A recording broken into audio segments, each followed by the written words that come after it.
I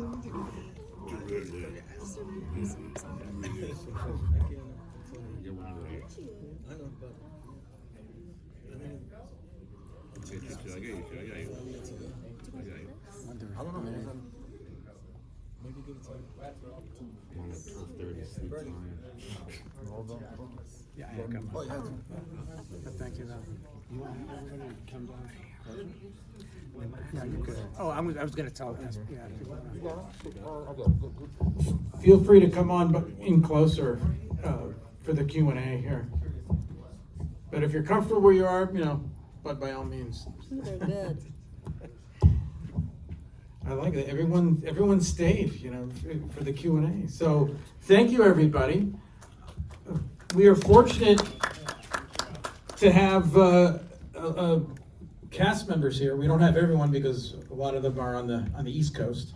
But want to introduce you to them if you haven't already met them. First to my left is Kiana Sky.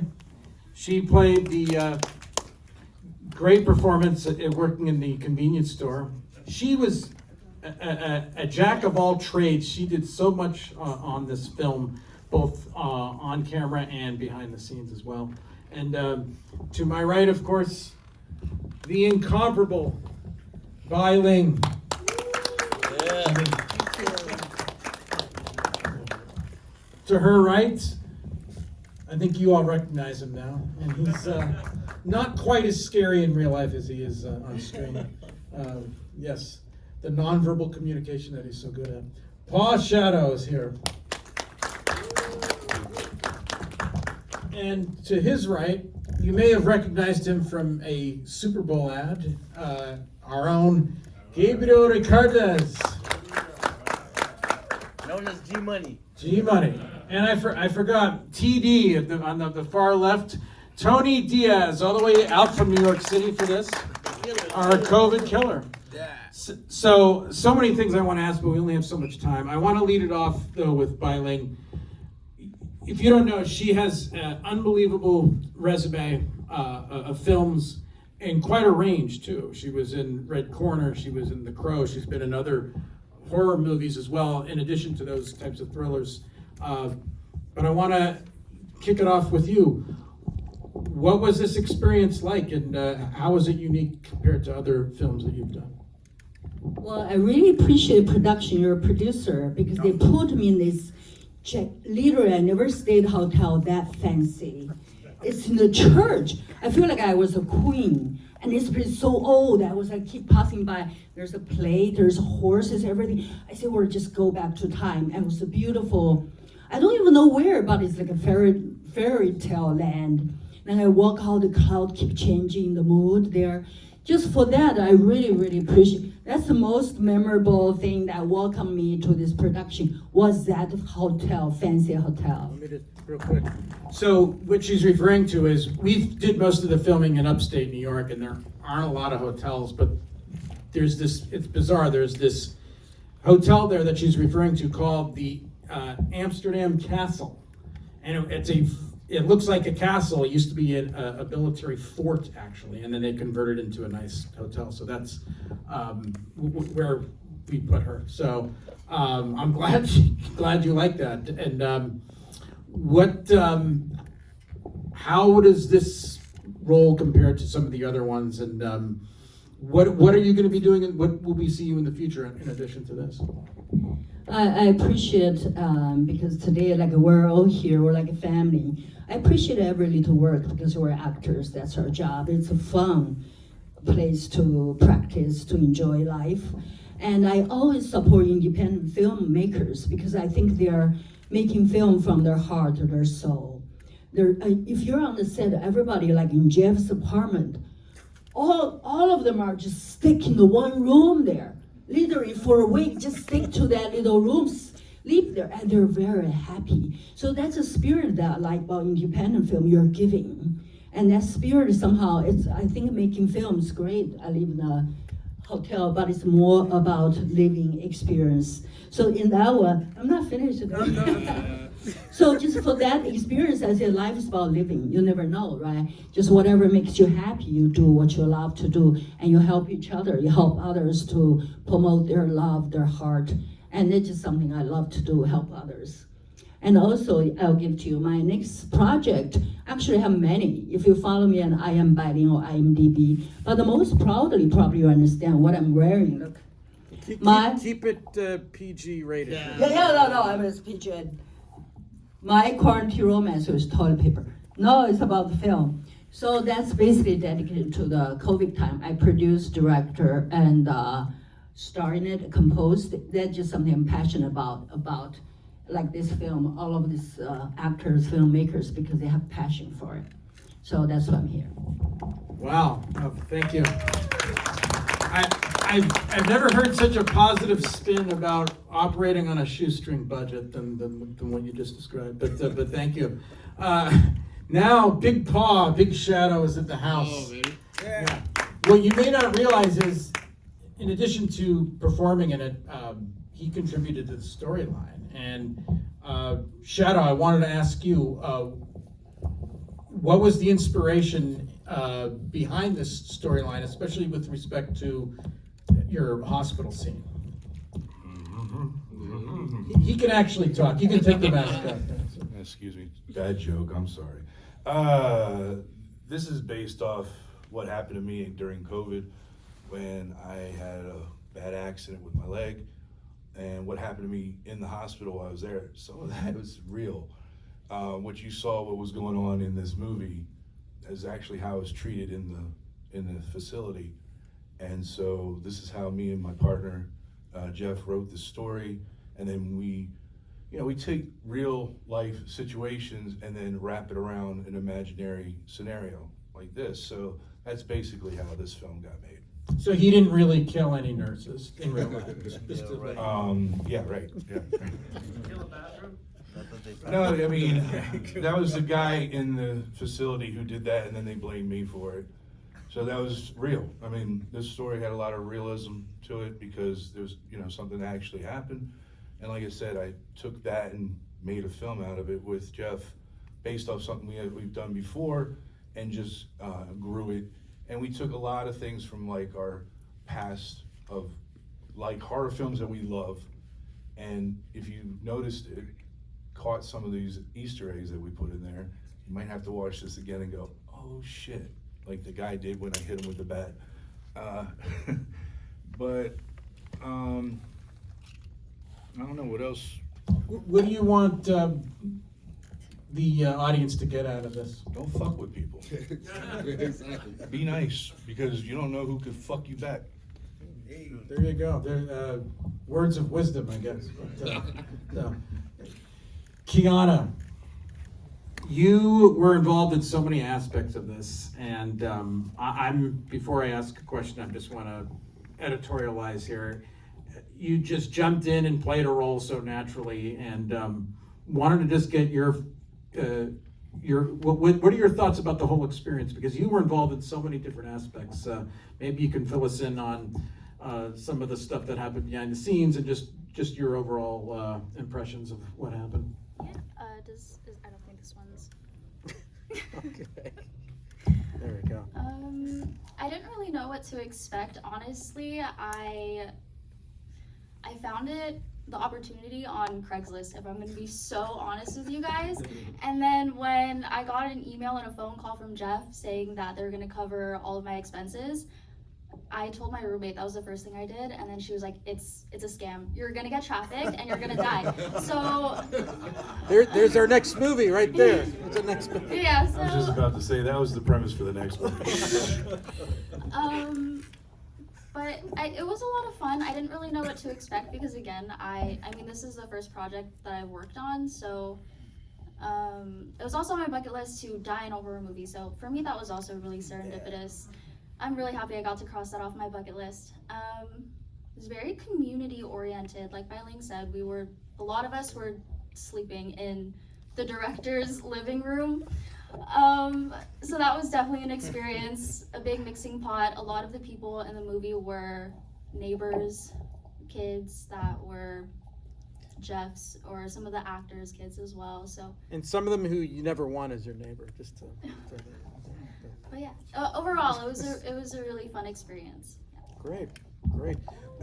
What's in store for the future? I mean, you have so many talents, both behind the scenes and on camera. Are you focusing on acting? Are you focusing on crew work? What are you up to?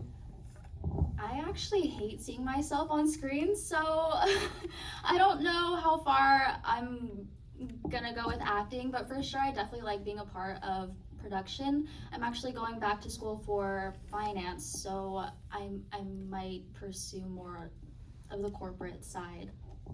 Great, now we know who to turn to fund our next picture.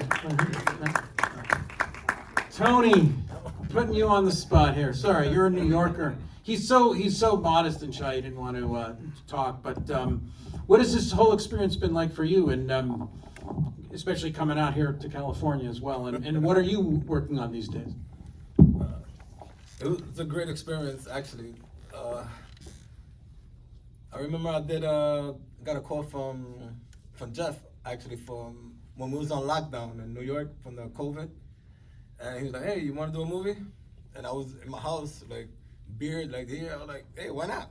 That was for part one, and we got that done. And it inspired me, like, to actually write something myself. So I wrote my own script to a movie that I'm hoping to get filmed here in LA. So if anybody, producers out here, has my my script, and I'm looking forward to maybe even actually moving out here and continue working here in LA. I like it out here. The fever, everyone ends up out here, it seems like. You know, Shadow, you and I are the last holdouts. We're still in New York. G Money. New York is a nice place too, though. So if you guys want to come out there, we'll show you around. Maybe you'll come back home. Maybe you won't. There you go. G Money, tell us what you've been up to. You've been so busy these days, and also, what was this experience like for you working on this? Well, what up, that's for best, not, but hey, check this out. I appreciate you guys showing up and giving your time, and I know you had to pay for it, and your support, and I love you guys, because you guys are always, Gino, an amazing person, a lot of good people in the audience, you know, my wife's friends over there, and my wife, she was the COVID killers, trying to bring them back from the dead. So pretty much, you know, I've been doing this for, I'd say my first movie was 1997. Pretty big movie. I've been doing this for a while, and I love all these experiences. And I'm gonna keep on doing it for my people, because, you know, I like to get it out there, so I'm working really hard at this. And sometimes I don't see my wife, and sometimes I work like 15 hours on set a day. And it was a good experience, because I flew out there, and I was there for a month and a half, and it was pretty hard work, you know what I mean? We had a lot of hours on set, but we were all cool, we were all understanding, we all kind of got along, because it was kind of a rough little journey. And his wife kept the whole thing, Yeah, kept the house in order. She's one of the cult members, and not only was she great performing, but she was great behind the scenes and keeping everything afloat, because it was, again, it was a shoestring budget, but we came together.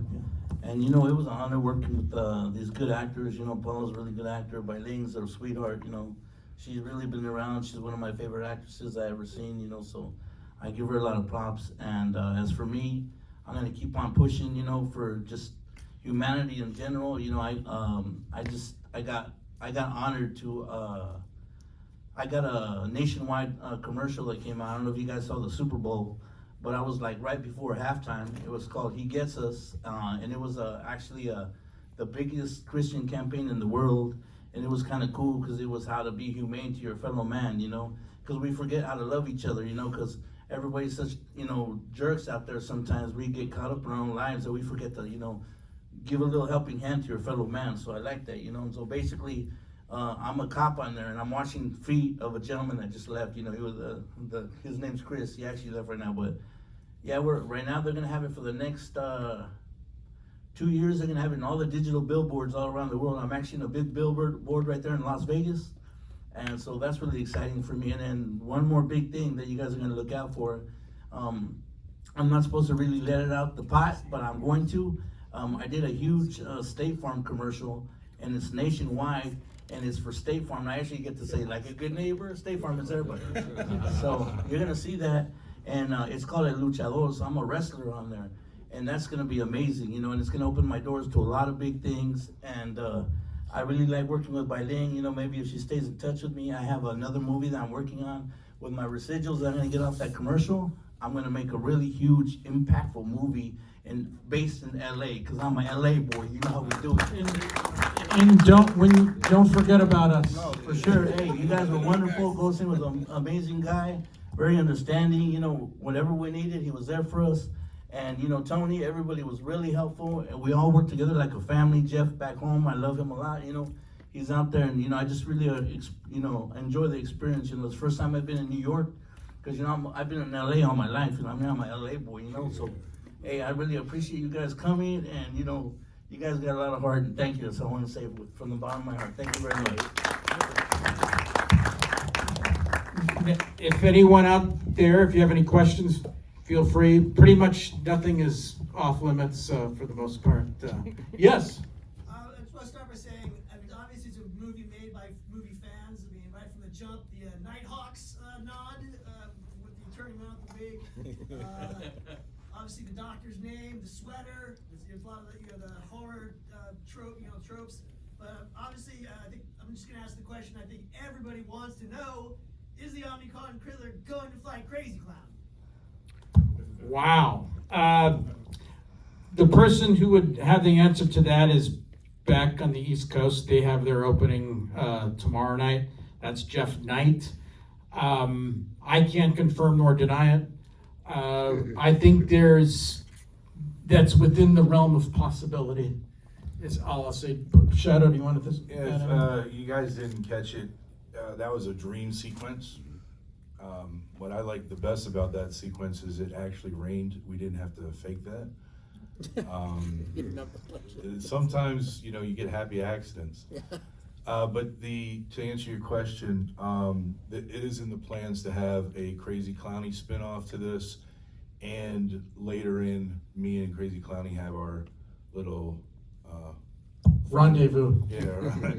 Which is not going to be a dream sequence. So yeah, I mean, I can't answer everything, because if I do, that kind of ruins it.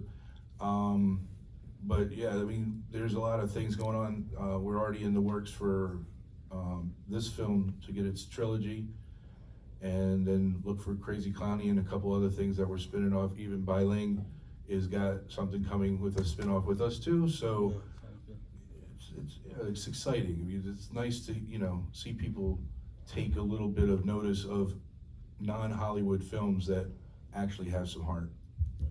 And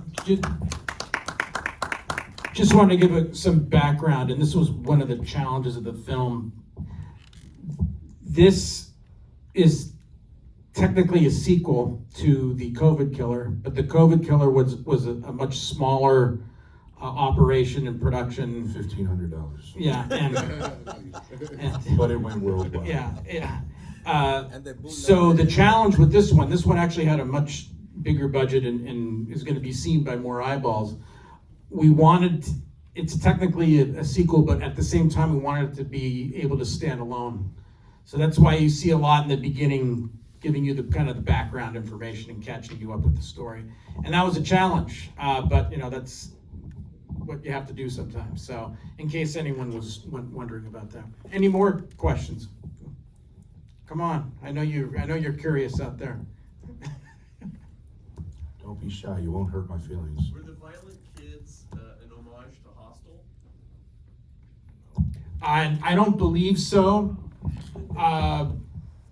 One of the kids is actually the real life son of Flash and the director and writer Jeff Knight. And I thought the little kid his name is Gabriel also, and I thought he did a wonderful job. He's kind of a natural up there. Gabriel Jr. Well, that's how rumors start. We don't want to. Anybody else? We noticed that you noticed a lot of the nuggets, the little nuggets there. Did anyone else? I'm gonna kind of like a quiz you guys. Any other little references that you noticed in the movie? Yes, Psycho. Yes. Yes. We actually, there's a lot. That's what was kind of hard about writing the script, is that we were putting it in there without trying to be as obvious as possible, so people go, oh wow, oh, you know, like we wanted people to be excited about seeing this. And I mean, did you guys notice the book? You guys ever watch The Evil Dead? I mean, I thought that was pretty good. I mean, she says groovy at the end. That was a homage to Bruce Campbell. There's a lot of little things we plugged in there, and we're hoping people notice it and then take some appreciation of what we put together. Not just, like I said, a film that had some reality, and then, you know, what was the word? not reality. I mean, you know, like you know, storyline that is like made up, but also a lot of things that were in there that were. Sorry, I'm tired, man. It's just a long trip, and I gotta go 4 a.m. back to New York. It wasn't easy, you know. And when people say, "Oh, you just, you know, don't you just put it together, act, ha ha ha, it's done?" No, that is a lot of work. Yeah, a lot of work, and we don't have a team like Hollywood does, right? I mean, we had 80 people. Hollywood has what, 800 people? Yeah. Just an example, his last scene where he's coming up out of the ground, that was 3 o'clock in the morning. Freezing because upstate New York, I mean, the beginning of the shoot, upstate New York in October, early October is absolutely beautiful. But by the end of the shoot, we're in the end of the month, and it's getting cold. And we could only had one chance to get Tony's scene coming out of the ground right, because we didn't have the resources. It's like, okay, this is it. And it was and it's funny because it's the very last scene we shot, and you know, luckily he absolutely nails it. Our camera crew nails it, and yeah, there is no second chance. There is no tomorrow. You know, and a t-shirt, 30 degrees. I mean, it was like. Oh yeah, and he's in a t-shirt and it's 30 degrees outside. With cold blood getting poured on. Yeah. So, The and if, by the way, you not only did you get the Fruger, you noticed the sweater. So the Fruger is Freddy Krueger combined into Fruger, and he's wearing the same sweater that Freddy Krueger wear, the doctor. And if you didn't realize that is me. In case I don't mean to toot my own horn. He takes off his mask. Yeah, but what's interesting is the reason Jeff made that character isn't not only an homage to that movie, but he did reach out to the actor from that movie and inquired about him being the doctor instead of me. And let's just say it wasn't the most enthusiastic response. And it's understandable, he's a very famous and very busy guy. So Jeff decided, well, let's have a little fun, you know, and have someone else play him. So that's kind of the background on that one. Another little nugget. Worst doctor ever. Thank you. That was, I wanted to be a sadistic, I mean, I'm not the most despicable, I mean, he's not the most despicable character in the movie, you could argue. I antagonize the antagonist, go figure. What's also interesting is that he gives me the shot, which puts me in a dream sequence, which Kruger is the dream nightmare guy, right? And then we had Nurse Nancy, who, if you know, Nancy was in that movie with him, and that was the person so you see them fighting with each other in this film, and it's like they fight with each other in those films, so. I want to say something. Is that working? Yeah, you're talking about good guys, bad guys, and basically Jeff, I really get along with Jeff. If you go, The director. The director. We did a YouTube interview, and a lot of people really like the dynamic we have. And he's very open, like the role, of course, Shadow requests me, I think they initially want my name, right? I said, well, I have to have a good character, so Jeff's very open, but we only have a short time. But I said somebody must feel something in the level of humanity. So I add a lot of things, which is what I saw. I said is my line to his character, because I said, you have to help and solve the problem and get to know them and get to the bottom of it. Almost like I'm a doctor like that. So he said, like you said, they're gonna develop my character even more if you do whatever future. So, and also I feel like, bad guys sometimes are not really bad guys because they're problem. Of course, we're watching movies this way. So I think on the other hand, you can learn, like on the screen, he's not really that mean. I feel like, you feel me? But of course, it's a horror film. But I think in the level of study humanity and human beings, there's always layer to it. But I watch a movie more like, even my character Spirit, why he did not kill me, because I have compassion for him. So that's something I think there's many levels in the film. So I just very happy to be here, see all of you over there hanging out. He's my doctor, is always very mean. So it was fun. So and thank all of you for come join us. Thank you. Yeah. Any other questions? Yeah. You have a question? Oh, go ahead. No, I don't got a question. I just want to say, back about what Laemmle was talking about, like, it was pretty cool because I've been doing this. I'm on a lot of things, you'll see me all over the place.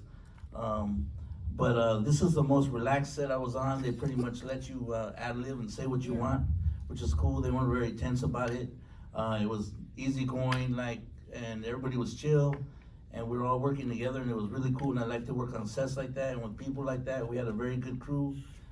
Everybody did from acting to helping to everything in between. So that was a really good thing, and yeah, it was really amazing, so for You're absolutely right. And Shadow used a term that I love to use when it comes to acting and performing and exploring roles is happy accidents. It's like things that you don't anticipate come out when you actually shoot it, and we had a few of those. We also had some accidents that weren't so happy, like some of our crew leaving midway, but we won't get into that. So Yeah, but the happy accident, like we said with the rain, we were like, man, how are we gonna put this rain in later, and to show that it's raining during the scene with Crazy Clowny, and then it started to rain. I was like, well, I guess that answers that question.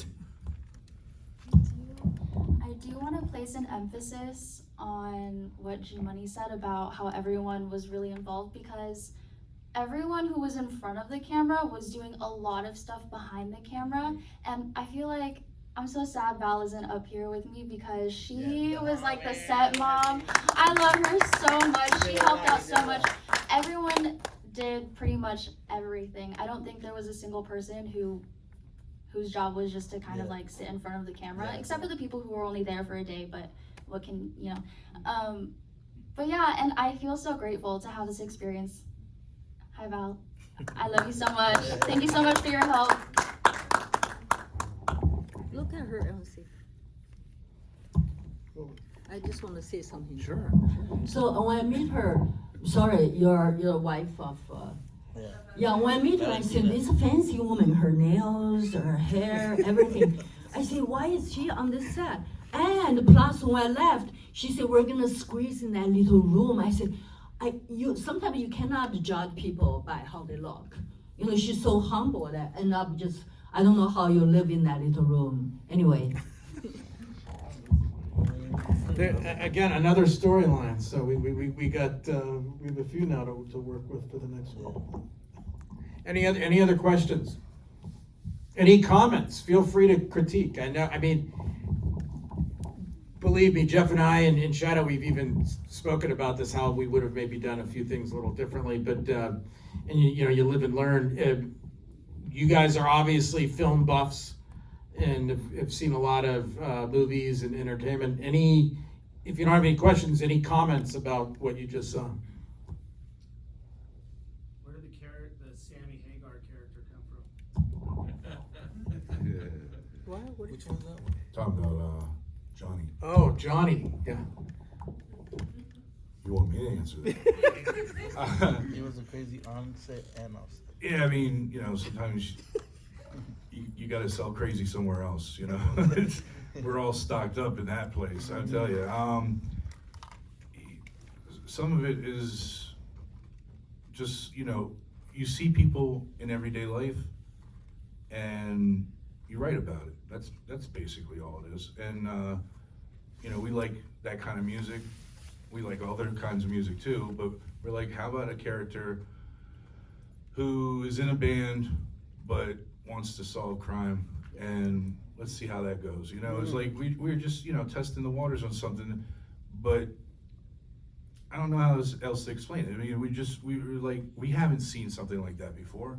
Let's put it out there. It's like, let's give somebody something new to watch. Everybody complains, oh, there's nothing new, it's all the same.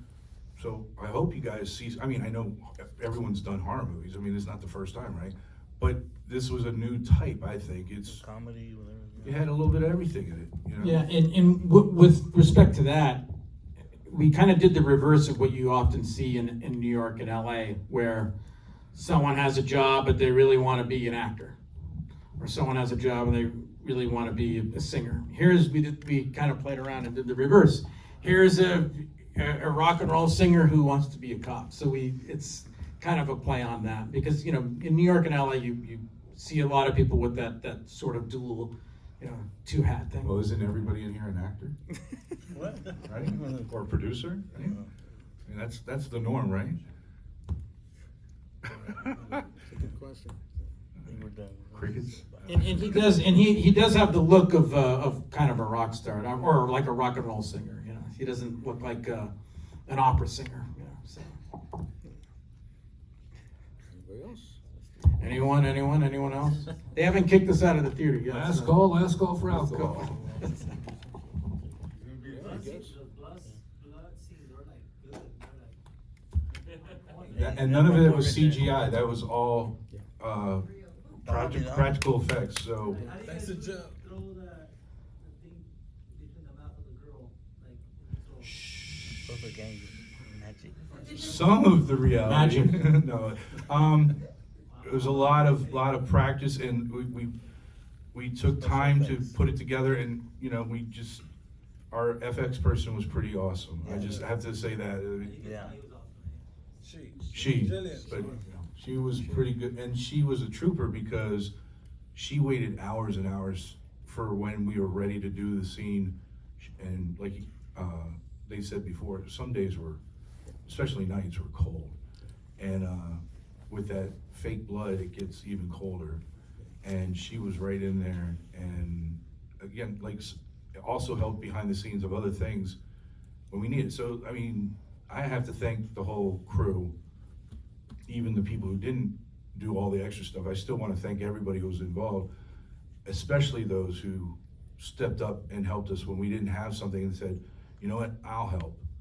And I was like, wow, I mean, because I was dying. I did 2 movies together. I did this film and another film at the same time. I was dead tired most of the time, like I am right now. But I enjoy working this. I'm not complaining. It's just what I did, right?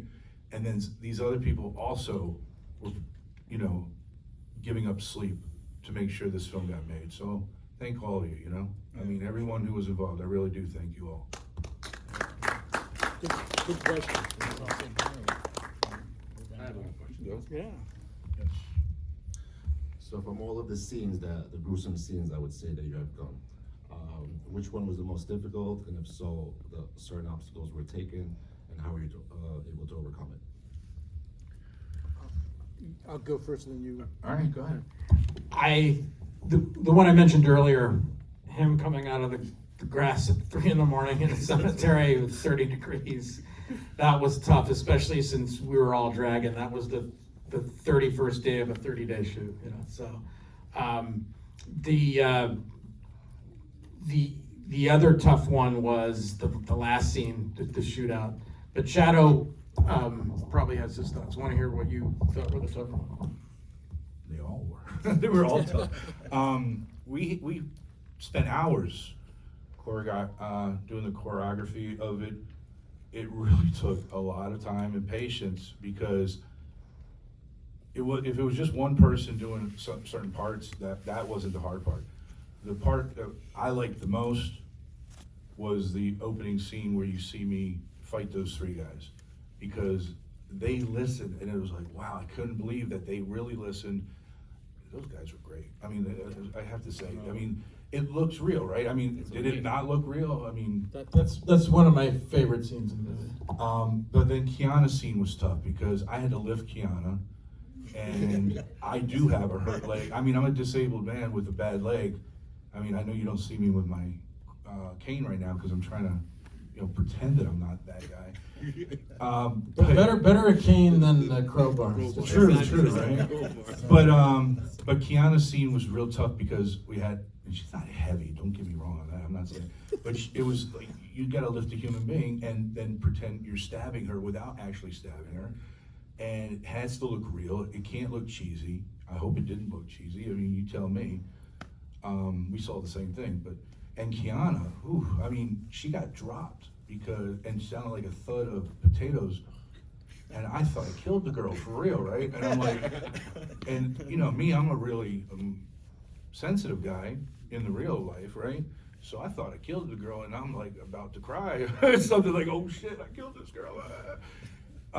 The stabbing scenes were the toughest. I mean, if you look at the one where the girl gets stabbed through the mouth, I mean, her hair came off on the crowbar, if you saw that. I mean, that was real. That wasn't, you can't fake that.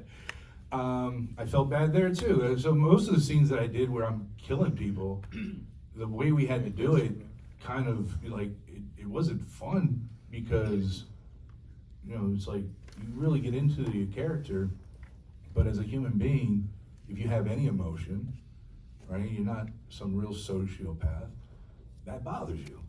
But the stabbing scenes, I would say, would have to be the hardest, because I think they look realistic. Anybody argue with me on that one? No, you killed very well.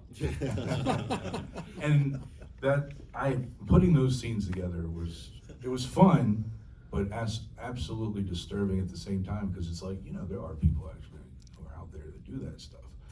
So we try to make it as realistic as possible. I don't know, what do you think, Gabriel? Because Gabriel helped with a lot of that too. When we cut off his leg. Especially when we cut off the leg. Well, he shot it off. But Gabriel had, he was like, why don't we do it like this? Because the way we were doing it before, I didn't like it. Yeah, to me, they all agreed. I was like, I don't like this. And then he came up with the idea, and I was like, yeah. So like everybody, it wasn't just one person coming up with these ideas. You had somebody going, well, and I love that, because they weren't afraid to talk to me, even though I was the scariest son of a bitch, right? Mm-hmm. But they all came up to me and said, well, what if we do it this way? What if we do it that way? And it took a lot of takes. And it could be very collaborative. Like, someone would throw out one idea, and then someone would build off of that. And like, when he chases after me, we were like, wait a second, this isn't logical, because there's a lot of commotion and noise going on. And we collectively came up, well, let's say Ferger's got his headphones in and doesn't hear anything because he's rocking out to whatever that cheesy music is. That was a collaborative effort. We just kind of brainstormed and made it logical there. All right, so let's have people introduce themselves and say goodnight. Me again. Well, my name is Gabriel Ricardes. I go by G Money. You guys can find me on Instagram at the letter G Money, the actor. I'm gonna be opening a casting agency here pretty soon. I want to give all my public, the ones that want to learn how to start, want to do it for free, and I get gigs. I get on a lot of commercials. I get in a lot of music videos. I just work with a lot of people, and you can also see my movie on Amazon Prime. It's called Bang Bang Betty, Valor's Revenge. I'm a drug dealer, bad guy, totally the opposite of the cop. And my wife over there, she's in the movie. I like to put her in the movies and stuff. And she's a little druggy, and you'll see her in the background. So, yeah. And then one more. It's called Fight for Love. It's on Tubi also. So outside of that piece, like I tell you, just hit me on G Money, the actor. Hey Tony, where you going? See, Tony's shy, and Tony just left. Tony Diaz, good friend of mine. I've known him for, what, 20 years, Tony? Yeah, he left. But he's a really great guy, and if you ever get to watch his new movie that he's trying to put together and some other stuff, he's been in some, he's been in some other movies with some really famous people, but he's one of the most humble people I've ever met, and he's very kind-hearted and just a great guy. Anyway, bye. Come on, bye. Go. Introduce yourself. It's on. She's on. Closing remarks. I'm spaced out. In a dream, like this movie is like a nightmare. I did my best to help humanity. Anyway, so you can find me on I Am Bailing Instagram, Real Bailing Twitter, and I'm really passionate about my movie, my quarantine romance with toilet paper, which is also during conceived, filming during that time. It's about COVID, but this one's a comedy. It's not horror. So I'm very passionate to get that go viral and bring it to Broadway show. Yeah, in the meantime, well, everybody has to keep safe, keep dreaming big, and also connect to the higher beings can help you. So I just, the one thing I learned about myself, like when I was making my movie, I don't have script, I don't have money. So my fan asked me, you don't have script, you don't have money, even Steven Spielberg couldn't do it. My answer was, because I'm bilingual, also because I have the whole universe behind me. I really believe in that. We're all powerful. Thank you. I'm Kiana Sky. I will say something I'm kind of disappointed about is the fact that I actually didn't get to work with everyone. I wasn't there for all of the filming days. I didn't get to meet Bai Ling. Nice to meet you. That's the one thing that I guess I was kind of disappointed in. But otherwise, it was a lot of fun seeing the difference between the first Omicron Killer and this one, or the COVID Killer and the Omicron Killer. There's a really big difference. So by the time they have the resources to make the third, I'm really curious to see how the quality is gonna get even better. So to wrap this up, again, my name is Richard Bernstein. It was such an honor and to work with everyone here. Tony, who's running away from us, but you know we still like him, and Kiana and Bai Ling and Shadow and Gabriel and Valentina and Felissa Rose was great. She couldn't make it tonight because she's filming something else. She was on the sends Terrifier too. Yeah, she sends her best. She wished she were here.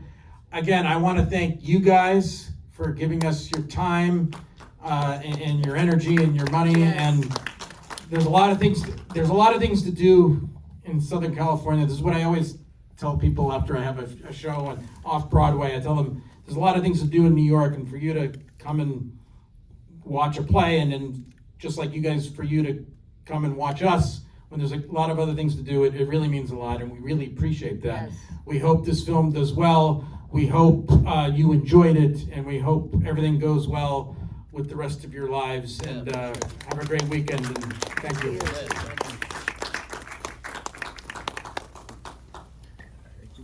Safe travel back.